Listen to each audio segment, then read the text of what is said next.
안녕하세요. 오랜만에 여러분을 뵙습니다. 코로나로 몇 년간 중단되었던 여전도의 세미나를 다시 할 수 있게 해주신 하나님께 감사드립니다. 오늘 제가 강의할 내용은 제가 생터 성경사역원의 전문 강사로서 성경 일독 학교 일명 성경이 읽어지네의 컨텐츠임을 말씀드립니다. 기도하고 시작하겠습니다. 아버지 하나님, 저희 안에 있는 모든 것이 주님을 찬양합니다. 저희의 지성과 감정과 의지, 전 인격으로 주님의 행하심을 찬양합니다. 우주 만물을 지으신 그 크신 하나님이 티끌보다 못한 저희의 아버지이심을 또한 찬양합니다. 주님, 바르게 살아라, 선을 행하라는 어느 종교에서나 가르치는 내용입니다.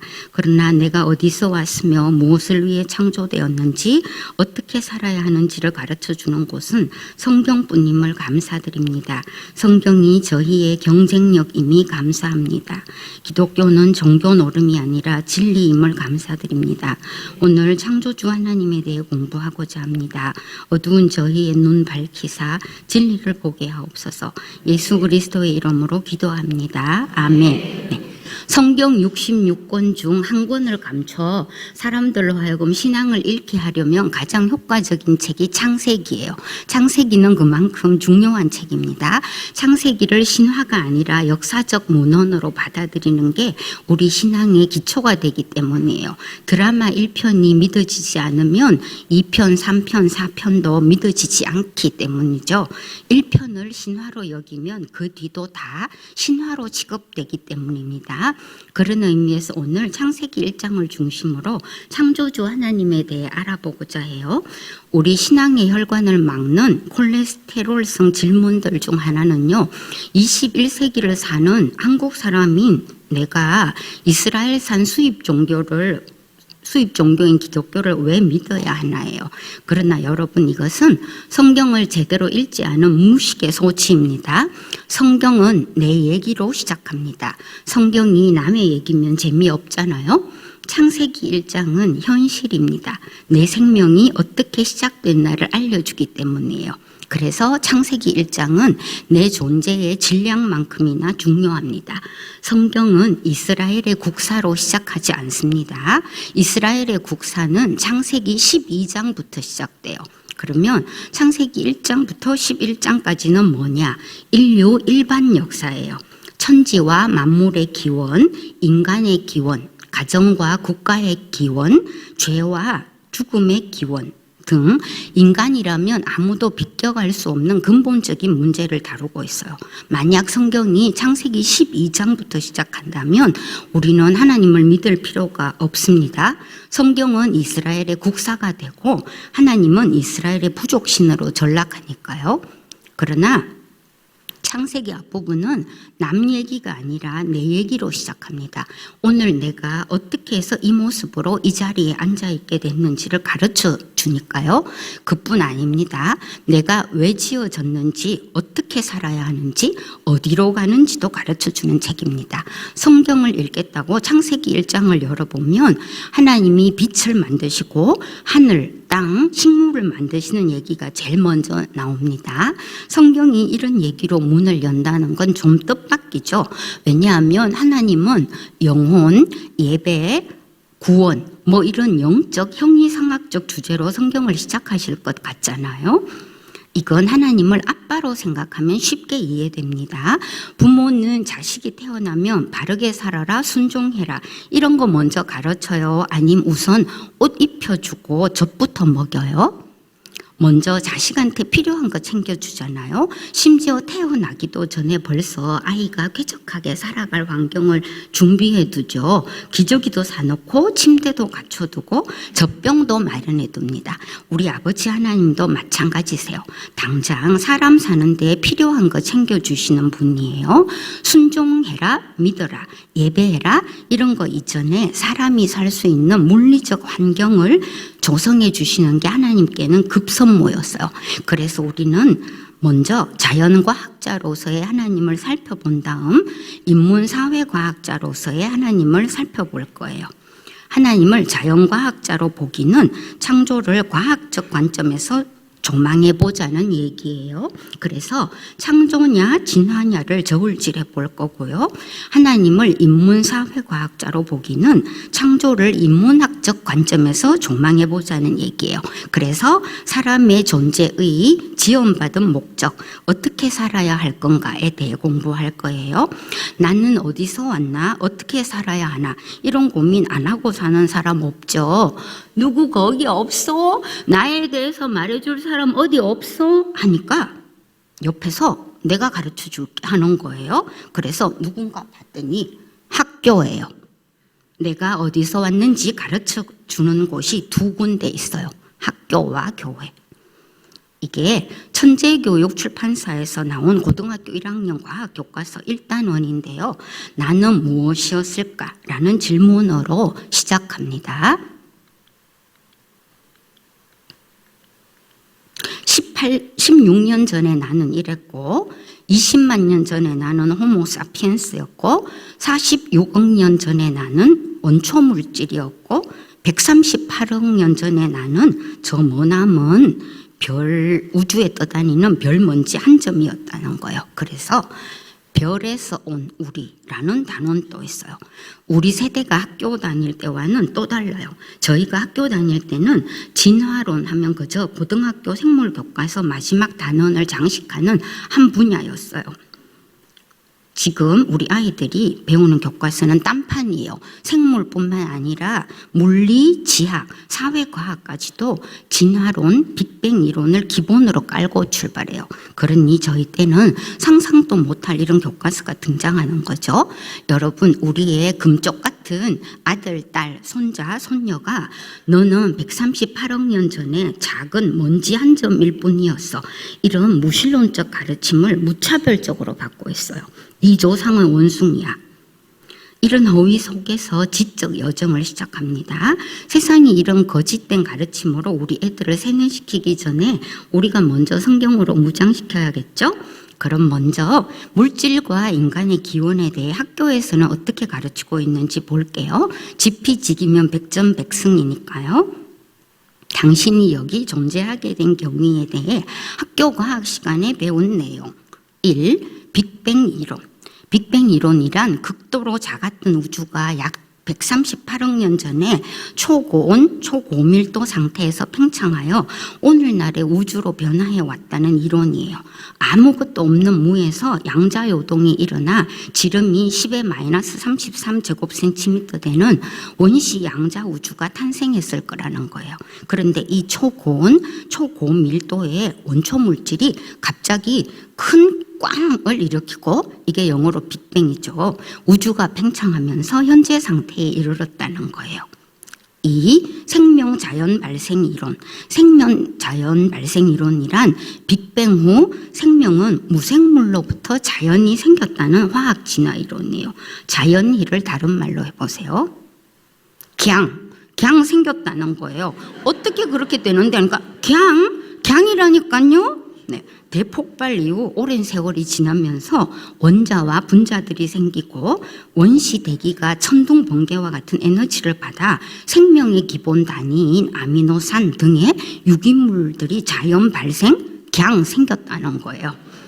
이건 밀러의 생명 발생 실험이라는 건데요. 1953년 시카고 대학의 박사과정에 다니던 밀러라는 사람이 실험관 안에 원시 우주와 비슷한 환경을 만들어 줬더니 거기서 생명체의 기본 단위인 아미노산 유기물들이 합성됐다는 거예요. 생명은 자연적으로 발생될 수 있음이 증명됐다는 거죠. 이 실험으로 밀러는 일약 스타가 됐고 이 실험은 아직도 우리 애들 교과서에 실려 있어요. 이렇게 발생한 유기물들이 결합해서 단백질 같은 유기분자가 되고 그 유기분자들이 모여 세포가 됐다는 거예요. 3. 생명 진화 이론. 생명 진화 이론이란 우연히 발생된 첫 생명체가 오랫동안 자연 선택, 돌연 변이와 같은 방법을 통해 점점 진화되기 시작해서 맨 나중에 인격과 지성을 가진 나라는 사람이 나오게 됐다는 설명이에요.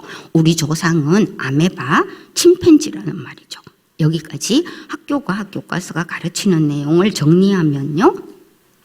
무에서 무기물이 자연 발생했고 무기물에서 유기물이 자연 발생했고 단순한 세포에서 진화해서 인격적인 존재가 나왔다는 거예요.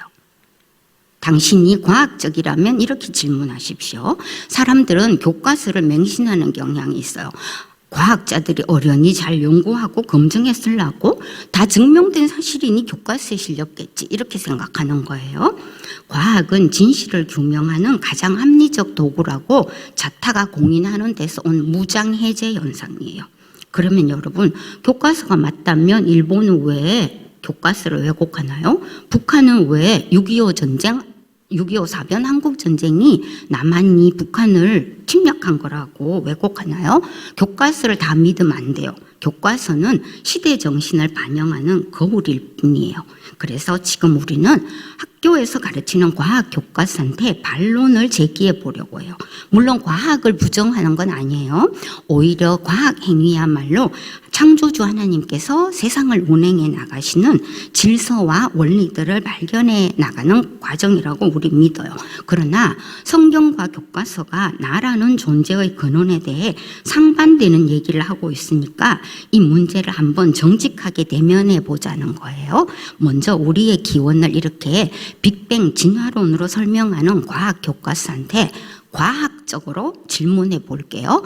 이건 신앙적 질문도 아니고 철학적 질문도 아니고 그냥 과학적 질문이에요. 현대인들은 과학하면 껍벅 죽으니까요. 우리 크리스찬들한테도 과학 컴플렉스가 있어요. 과학하면 갑자기 기가 죽는다는 거죠. 1. 우주의 기초물질이 어떻게 저절로 생길 수 있는가? 지금 우리가 과학 교과서한테 물어보는 거예요. 빅뱅론자들의 주장을 살펴보면 우주의 기원을 무로부터 설명하는 것 같죠. 그러나 사실 그들은 빅뱅 이전에 이미 법칙이 존재하고 있었다고 말해요. 또 진공 상태에서 폭발이 일어났다고 하지만 그들이 말하는 진공은 공간과 장력이 존재하며 휠 수도 있는 개념이에요. 결국 진정한 무로부터 뭔가가 그냥 만들어진다는 주장은 그 전제와 논리 자체에 어폐가 있습니다.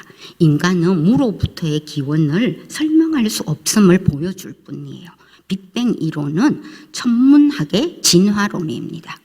이 폭발의 원동력은 무엇이며 어떻게 생성되었는가? 이건 이따 말씀드릴 연력학 제1법칙과 연결되니까 거기서 자세히 살펴보기로 하고요.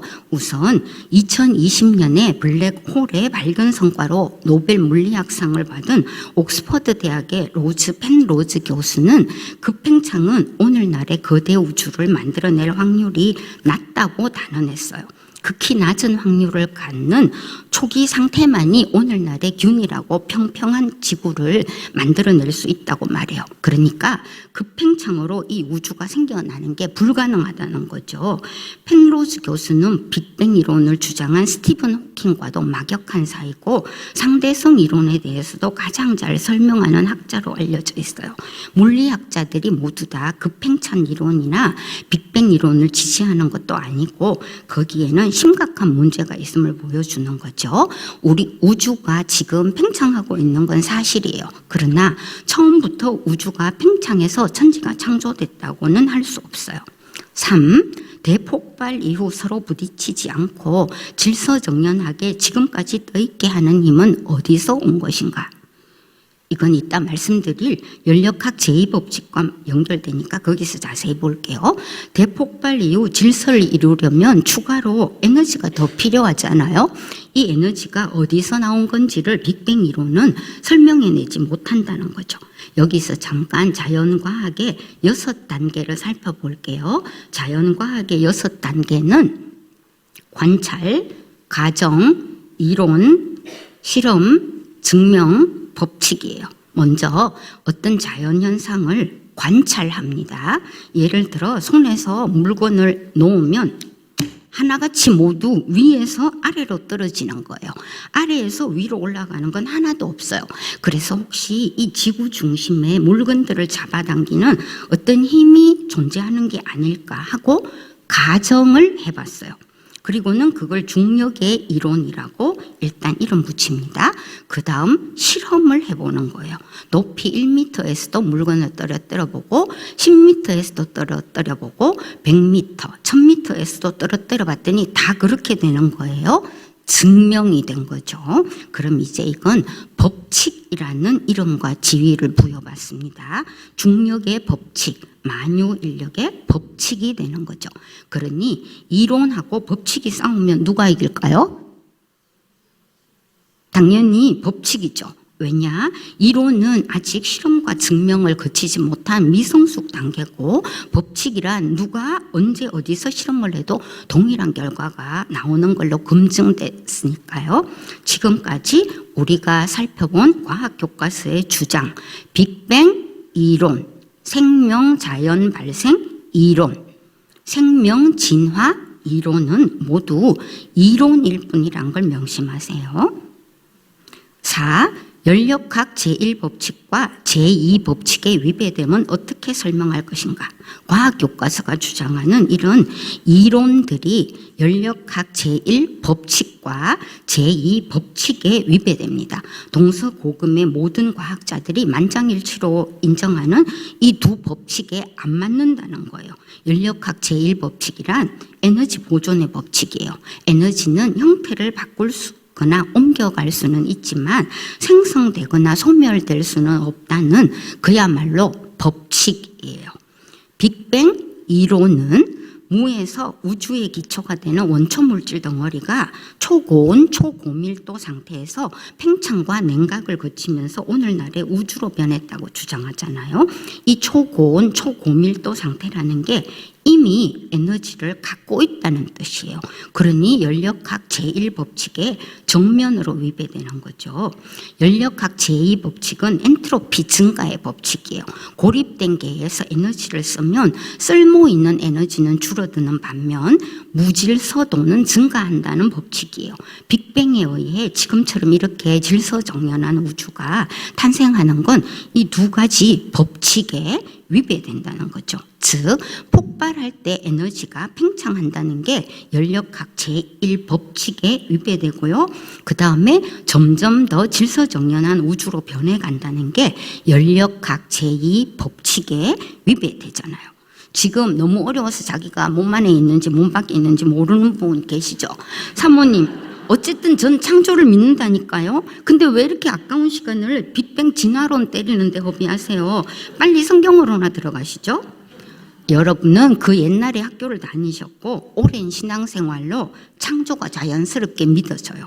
그러나 여러분이 사랑하는 자녀나 손주들은요, 학교에서 진화론, 빅뱅 이론의 공격에 무방비로 노출돼 있어요. 우리 다음 세대를 똘똘한 크리스찬으로 키워내야죠. 그러려면 빅뱅 진화론의 허구성을 알려줘야 되잖아요. 그래서 제가 이렇게 핏대 올리고 있는 거예요. 잠시만 참아주세요. 5. 유기물질과 최초의 생명체가 저절로 생길 수 있는가? 아까 밀러라는 사람이 지구 환경과 비슷하게 만들어둔 이 시험관 속에서 실험을 했더니 생명체의 기본 단위인 아미노산, 유기물들이 저절로 생겨났다 했잖아요.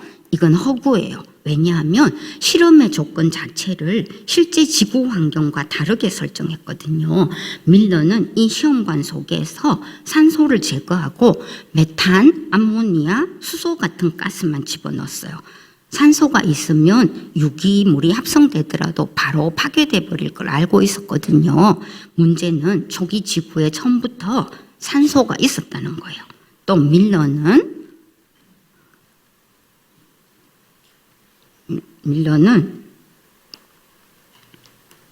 여기에 에너지 공급원으로 자연의 번개를 모방한 6만 볼트짜리 전극을 연결했어요. 그러나 자연에서 발생되는 진짜 번개는 15만 볼트가 넘습니다. 이 정도 전기는 너무 강력해서 합성된 유기물들도 태워버릴 걸 알았기 때문에 밀러는 실제보다 약한 전기를 넣은 거죠. 그러니 밀러의 실험에서 생명의 기본 단위가 합성된 건 갱이 아니라 그 뒤에 밀러라는 설계자가 있었기 때문입니다. 너 뒤에 나 있다. 6. 우연히 생긴 첫 생명체에서 150만 종의 생물로 저절로 진화되는 게 가능한가? 정말 돌연변이가 축적되어 단순한 생물이 점점 진화해서 어류, 조류, 포유류가 생겨난 거면 그 증거가 화석에 남아 있어야 되잖아요. 진화론에서 주장하듯이 최초의 세포로부터 수백만 종의 생물이 나왔다면 그 사이를 연결해주는 중간 단계의 생물들이 많이 있어야 되죠. 그들의 주장대로 진화 과정이 느려서 지금 관찰이 안 되는 거라면 과거의 기록인 화석에라도 그 흔적이 남아 있어야 하는 거죠. 근데 과학자들은 진화를 증명해주는 연속적 중간 단계의 화석을 지금껏 한 점도 못 찾아냈어요. 우리가 생물 시간에 파충류에서 조류로 진화해가는 중간 단계라 배웠던 시조새도 사실은 완벽한 깃털과 완벽한 새의 골격을 갖춘 조류일 뿐이라고 국제조류학회가 공식적으로 발표했어요. 하나님은 진화했다 하지 않으시고 내가 처음부터 종류대로 지었다고 말씀하세요. 지금까지 한 이야기를 정리해 볼게요. 무에서 무기물로, 무기물에서 원자로, 원자에서 분자로, 분자에서 단세포로, 단세포에서 다세포로 진화되더니 수많은 바다 생물을 거쳐서 육지로 나오더니 양서류, 파충류, 조류, 포유류를 거치더니 언제부터인가 저절로 말할 줄 알고 컴퓨터를 만들고 법, 철학, 양심을 운운하는 인격적인 존재로 변하더니 오늘 당신으로 태어났다는 사실을 과학적으로 증명할 수 있나요? 증거 있습니까? 진화론은 과학자들의 미신이에요. 밀러가 1953년에 이 아미노산 합성 실험을 했을 때는 세포 하나가 그렇게 복잡한지를 사람들이 몰랐어요. 세포 안에 그렇게 정교하고도 완벽한 DNA가 있다는 걸 모를 때였어요. DNA 구조가 밝혀지기 전이었고 게놈 프로젝트라는 게 없을 때였어요. 근데 그 후 분자 생물학, 유전학 등이 크게 발전하면서 단순하다는 세포 하나도 너무나 복잡하고 모든 생명체는 막대한 정보를 갖고 있다는 게 밝혀졌어요. 결국 밀러는 1991년에 사이언티픽 어메리칸지와의 인터뷰에서 생명이 어떻게 시작되는지 설명하기가 더 어려워졌다 하면서 손 털고 나가버렸어요. 근데도 오류투성이의 이 밀러의 실험이 아직도 애들 교과서에 실려 있다는 거 아니에요? 그럼 당신은 어디서 왔단 말인가요? 창조 이론에는 오히려 증거가 있다. 우선 우리가 창조 이론, 창조론이라 명할 때는 100번 양보한 용어란 걸 기억해 두세요. 창조는 사실이지만 그들이 진화론, 빅뱅 이론 하니까 우리도 공정성을 기하기 위해 창조론이라고 겸손하게 말할 뿐이에요. 증명이라는 단어와 증거라는 단어에 대해 한번 생각해 볼게요. 현장 검증을 통해 재현이 가능하면 그건 증명됐다고 합니다. 그럼 창조는 증명이 가능해요? 안 돼요? 안 되죠. 그 점에서는 빅뱅 진화론도 마찬가지입니다. 둘 다 너무 오래전의 일을 놓고 다투는 것이므로 증명은 안 돼요. 증거란 뭐냐? 어떤 사람이 살인했다는 걸 증명할 수는 없어도 증거는 제시할 수 있어요. 지문이나 머리카락 같은 거죠. 진화에는 증거가 없어요. 단 한 점도. 반면 창조에는 증거가 많아요. 이 세상 만물에 창조주 하나님의 지문이 남아 있어요. 성경은 그걸 어떻게 표현하는지 볼까요? 함께 읽어볼게요. 시작. 하나님을 알만한 일이 사람에게 환히 드러나 있습니다. 하나님께서 그것을 환히 드러내 주셨습니다. 이걸 자연계시 또는 일반계시라 부릅니다. 진화론자들이 사람보다 훨 진화가 덜 됐다고 주장하는 문어 있잖아요. 이 문어가 인간도 가지지 못한 기능을 갖고 있어요. 우선 미끄러운 곳에 딱 달라붙을 수 있는 고성능 빨판이 있어요. 문어의 이 빨판의 원리를 이용해서 개발된 게 석션컵이에요. 문어는 또 주위 환경에 따라 몸 색깔을 자유자재로 바꾸는데 이건 문어 몸에 주변의 색과 패턴을 감지하는 센서가 장착되어 있기 때문이에요. 이걸 이용한 게 칼라 복사기예요. 문어가 우리한테 가르쳐 준 거예요. 이 문어 누가 만들었어요?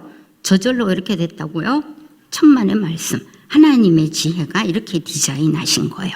사람의 눈을 모방해서 카메라가 만들어졌고, 새를 모방해서 비행기를 만들었어요. 뇌를 모방해서 컴퓨터를 만들었어요.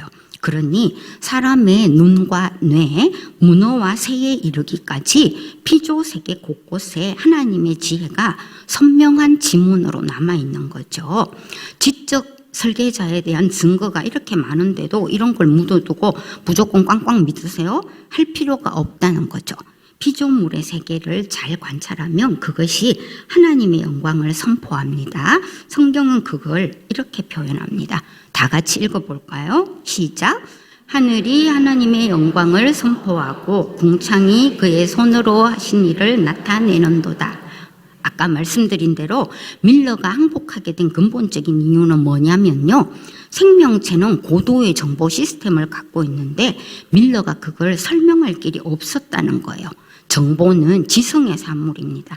다른 말로 하면 생명체 뒤에는 인텔리전트 디자이너, 지적 설계자가 있다는 거예요. 이게 뭔지 아세요?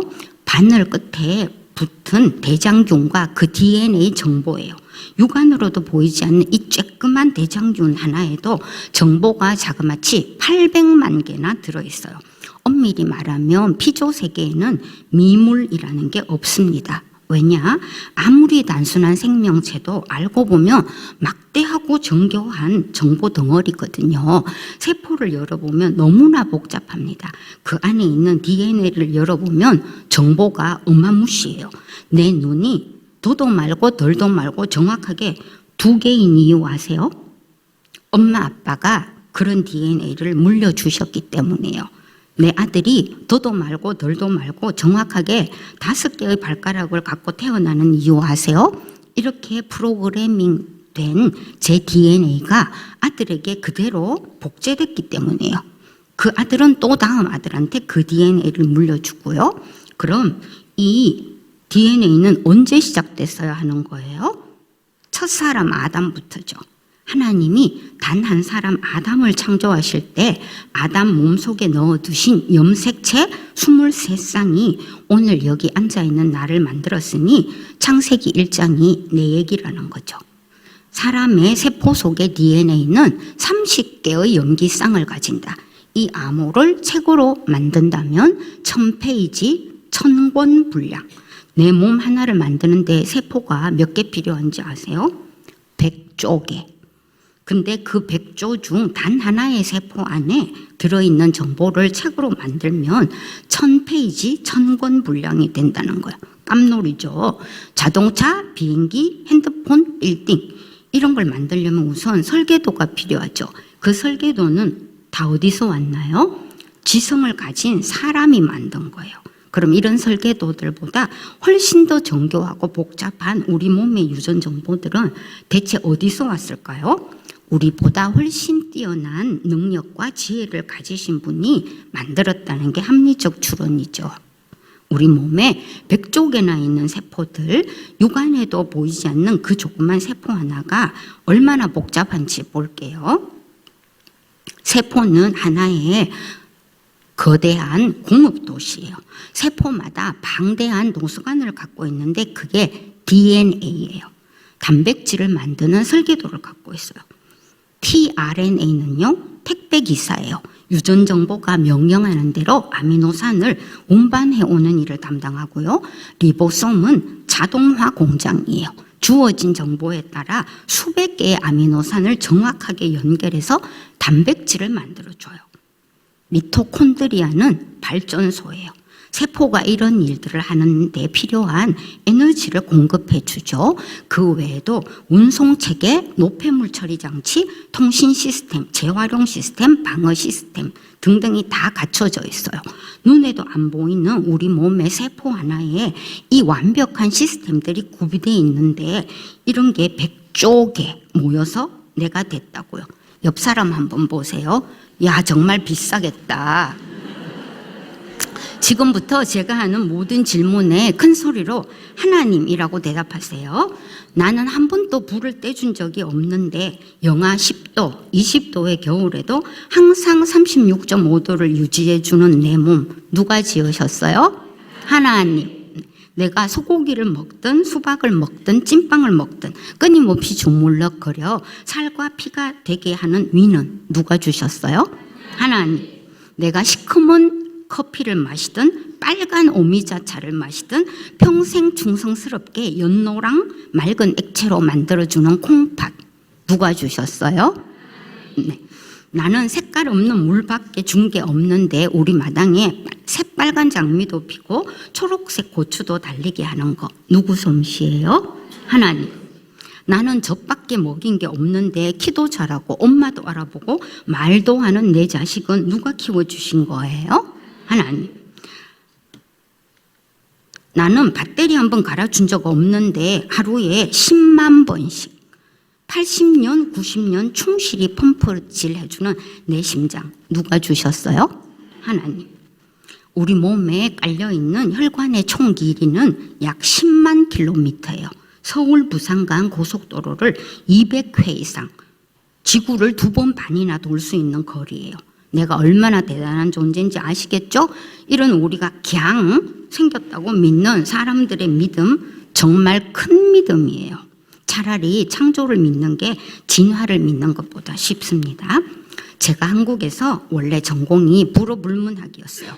미국 가서 나이 40 넘어 간호대학을 갔는데요. 전혀 다른 분야잖아요. 근데 성경책만 은혜가 되는 게 아니더라고요. 해부학책, 생리학책, 미생물학책도 너무나 은혜가 되는 거예요. 그래서 정말 예배 드리듯이 공부를 했어요. 왜냐? 과학의 세계에서 만나는 하나님한테 제가 반한 거예요. 당신이 지으신 이 피조세계 구석구석에 놀라운 신비들을 숨겨두시고 인간으로 하여금 그것을 공부하여 깨달을 수 있는 지혜를 주신 하나님, 그래서 그걸로 밥 먹고 살게 해주신 하나님, 내 몸을 어떤 초정밀 고가의 기계보다도 신묘막측하게 지으신 그 하나님한테 미쳐서 공부를 했어요. 우리 아이들도 이렇게 공부하면 공부를 못할 수가 없겠죠. 아는 걸 답안지에 안 쓸 수도 없고. 하나님이 첫째 날 빛을 만드시고 둘째 날 하늘을 만드시고 셋째 날, 넷째 날, 다섯째 날, 여섯째 날까지 일하신 게 바로 사람 하나 살게 하시기 위함이었어요. 나 하나 오늘 여기 살게 하시려고 그 모든 환경들을 만드신 거예요. 태양, 산소, 물 어느 하나라도 없으면 우린 존재할 수 없잖아요. 사람, 유지비가 많이 드는 존재예요. 나 위대한 존재입니다. 하나님의 전공은 생명이에요. 나 한 사람 살게 하시려고 6일 동안 그렇게 열심히 일하셨던 하나님의 생명 열정, 그게 오늘 나를 여기 있게 하셨습니다. 하나님이 너네 창조를 못 믿겠다는 거지. 그래, 좋아. 그럼 내가 우주의 물질들을 어떤 과정으로 만들었는지 화학식으로 다 써줄게. 어떻게 별들과 행성들이 궤도운동을 하게 됐는지 물리식으로 써줄게. 눈에도 안 보이는 그 세포 한 개가 어떻게 너 몸을 구성하는 10만 가지 단백질을 만들어낼 수 있는지 분자식으로 써줄게. 하신다 해봐요. 그래서 성경책에 우주 운행의 원리와 생명체의 작동 기제를 다 써두셨다고 해봐요. 아우, 성경책이 너무 무거워요. 너무 두꺼워서 읽을 수도 없고 이해도 안 돼요. 그러므로 성경은 창조를 증명해내려 하지 않습니다. 성경은 창조를 선포하는 것으로 시작합니다. 창조를 선포하는 성경. 태초에 하나님이 천지를 창조하시니라. 이거 읽고 너무 어려워서 이해 안 되는 사람 있어요? 삼척동자도 90 먹은 할머니도 이해할 수 있는 말이에요. 성경은 창조를 설득하는 책이 아닙니다. 믿을래 안 믿을래 우리의 반응과 결단을 요구할 뿐이에요. 하나님은 자신을 증명하려 하시지 않습니다. 성경은 하나님이 자신을 열어 보여주시는 책이에요. 우린 이걸 특별 계시라 부르죠. 하나님은 계시해 주시고 우린 그걸 믿는 거예요. 엄마가 자기 낳는 거 보고 믿은 분 손 들어 보세요. 제가 딸에게 엄마가 너를 낳았단다 가르쳐줘서 저희 딸은 아는 거예요. 마찬가지예요. 창조주 하나님은 이 사실을 가르쳐줘야 되겠기에 가르쳐주신 거예요. 우리 힘으로는 모르니까. 성경은 창조를 선포하고 출발합니다. 창조하셨다. 마침표를 찍고 출발하는 책입니다. 결론. 빅뱅 진화론을 믿거나 창조를 믿거나 둘 중에 하나를 믿는 것입니다. 내가 어떻게 해서 오늘 여기 존재하게 됐는지를 알려면 창조주 하나님을 믿던가 빅뱅 진화론을 믿던가 해야 돼요. 창조냐 빅뱅이냐의 문제는 증명의 대상이 아니고 둘 다 믿어야 할 문제예요. 왜냐? 이건 너무 오래전에 일어난 기원에 관한 문제이므로 증명이 안 돼요. 창조론은 신앙이고 진화론은 과학이라고 생각하는 건 무식한 거예요. 둘 다 창문의 차원이 아니고 신앙의 차원이에요. 어차피 둘 다 증명이 안 되는 이슈니까요. 그렇고 증거도 없는 진화론을 믿는 데는 창조론을 믿는 것보다 더 큰 신앙이 필요해요. 빅뱅 진화론을 택할 경우 당신이 믿어야 할 내용. 첫째, 물질은 스스로 존재한다는 걸 믿어야 돼요. 다시 말하면 물질의 영원성, 자존성을 믿어야 한다는 거예요. 둘째, 나는 우연한 존재라는 걸 믿어야 돼요. 내가 하는 모든 일은 우연의 뿌리를 둔 거고 나는 우연을 사는 셈이에요. 태어난 목적도 없고 어쩌다 태어났기 때문에 책임질 일도 없고 그냥 던져진 존재가 되는 거죠.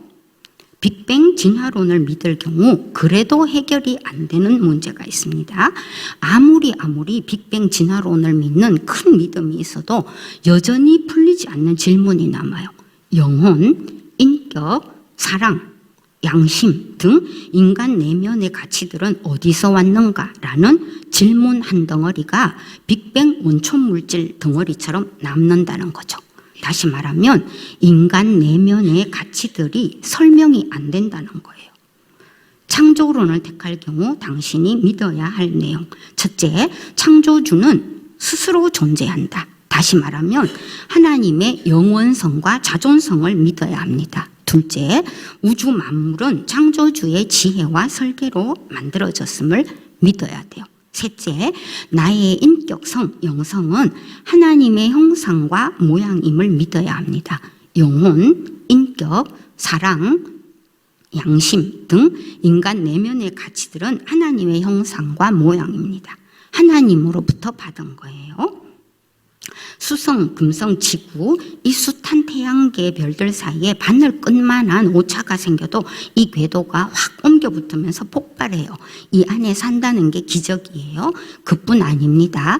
지구를 싸고 있는 오존층이 없다면 자외선 같은 유해 광선이 우주에서 날아와 사람이 생존할 수가 없어요. 그래서 그 오존층으로 지금 나를 덮느라 신경 쓰는 분이 계세요. 그분이 하나님이세요. 엄마 뱃속에서 우리가 어떻게 시작됐는지 아세요? 엄마 몸이 우주와 연결돼 있어요. 여자의 몸은 달과 지구의 운동 원리를 읽어냅니다. 그래서 한 달이 됐다는 걸 정확하게 캐치해요. 우주를 해독해내는 여자의 몸, 거기서 우리가 나왔어요. 사실 여자는 남자보다 훨씬 업그레이드된 재료로 만들어졌을 뿐만 아니라 남자의 몸보다도 훨씬 더 정교하고 민감하게 만들어졌어요. 남자 몸에 있는 정자는 또 어때요? 정자는 화학 무기 탄두를 장착하고 인공지능을 갖춘 가공할 만한 초현대적 0.006ml짜리 미사일이에요. 정액에는 자그마치 4억 마리의 정자가 있어요. 이 정자들이 요이 땅 하고 올림픽 달리기를 시작해요. 그중 제일 1등으로 도착한 정자 한 마리만 난자를 차지할 수 있어요. 하지만 난자는 아주 단단한 껍질로 무장을 하고 있어요. 그러나 정자의 머리에는 이 껍질을 용해시킬 수 있는 화학 무기 탄두, 효소가 발라져 있어요. 이걸로 난자를 뚫고 들어가서 오늘의 내가 응애 하고 태어났다는 거죠. 이거 언제부터 이렇게 프로그래밍 돼 있어야 되죠? 내가 태어나고 나서? 아니요. 우리 아버지 때부터? 아니요. 흙으로 사람을 지으시고 첫사람 아담의 세포 안에 인류의 DNA를 입력해 놓으시니라. 23쌍의 염색체를 두시니라. 그 DNA 안에 이렇게 프로그래밍 해두신 거예요. 나는 이런 창조주 하나님의 걸작품이에요. 그러니 이제 화장실 가서 일을 보는 순간 시원하다고만 느낄 게 아니에요. 하나님을 느껴야 합니다. 사과 한 입 베어 먹으면서도 내 돈 주고 내가 샀으니까 내 거라고 생각하는 사람은 무식한 사람. 나한테 이 사과 하나 먹이시려고 산소와 물, 빛과 토양을 만드시고 사과가 사과 되게 하는 DNA를 그 안에 넣어두신 하나님을 느껴야 돼요. 아침에 눈 뜨는 순간 지금 또 이 우주를 붙잡고 계시는 하나님, 내 허파가 부풀었다 쭈그러들었다 평생 돈 한 푼 안 받고 충성스럽게 일하도록 프로그래밍 해두신 하나님을 느껴야 합니다. 이게 평범한 일상 속에서도 하나님을 인조이하는 비결이에요. 그런데 아무래도 하나님의 사랑이 안 느껴지신다고요? 그 증거가 뭐냐고요? 첫째 날부터 여섯째 날까지 하나님이 하신 행위, 나 하나 살게 하시려고 하신 일들, 사랑이었어요. 우주 만물을 보세요. 딸기를, 참치를, 쌀을, 공기를 보면 알 수 있어요. 오늘도 여러분은 그분이 여러분을 사랑하셔서 만드신 물을 마셨잖아요. 과학, 물리적 세계는 하나님을 반대하는 요소가 아닙니다. 진화론자들이 소위 과학의 이름으로 창조주 하나님을 거부해서 문제지 실상 하나님은 과학자세요. 창조와 과학은 상극이 아닙니다. 하나님은 과학을 창조하신 분이세요. 과학은 하나님을 찬양합니다. 자연과학 교과서는 성경 책의 부록이에요. 오케이. 이제 하나님이 우리를 만드셨다는 건 알겠어요. 그럼 그 다음에 떠오르는 질문은 뭘까요? 근데 왜 만드셨는데요? 그 질문에 답하는 게 인문학이에요. 지금까지 우리가 살펴본 하나님은 자연과학자셨어요. 그게 창세기 1장 1절부터 25절까지고요. 26절부터는 인문사회과학자 하나님이 등장하셔서 우리를 왜 만드셨는지, 어떻게 살아야 하는지를 가르쳐 주세요. 그건 내년 3월에 개강할 영광 아카데미에서 할 거예요. 목사님이 이게 여전도회 세미나니까 여성에게 특화된 강의를 하라고 하셨어요. 여기 있는 분들 대부분은 엄마 또는 할머니예요. 오늘 알게 된 창조의 하나님을 자녀나 손주들에게 전해주시면 이 여전도회 세미나가 여성에게 특화된 거 맞죠? 기도하고 마치겠습니다. 아버지, 하나님이 만드신 산소와 물을 마시고 살면서도 감사하지 못했습니다. 어리석은 저희는 하나님이 만드신 포도와 생선을 먹고 살면서도 내 돈 주고 산 것이니 내 거라 생각했습니다. 하나님이 코에 불어 넣어주신 생기로 살면서도 내 힘으로 사는 줄 알았습니다. 성경은 과학을 반대하는 게 아니라 현대과학이 아직 입증해내지 못하는 진리의 저장고임을 오늘 배웠습니다. 빅뱅과 진화론이라는 거짓 논리가 우리 아이들을 속이는 세대입니다. 우리 시대는 과학이 덜 발달하여 성경적 창조론을 완전히 입증해내지 못하고 있습니다.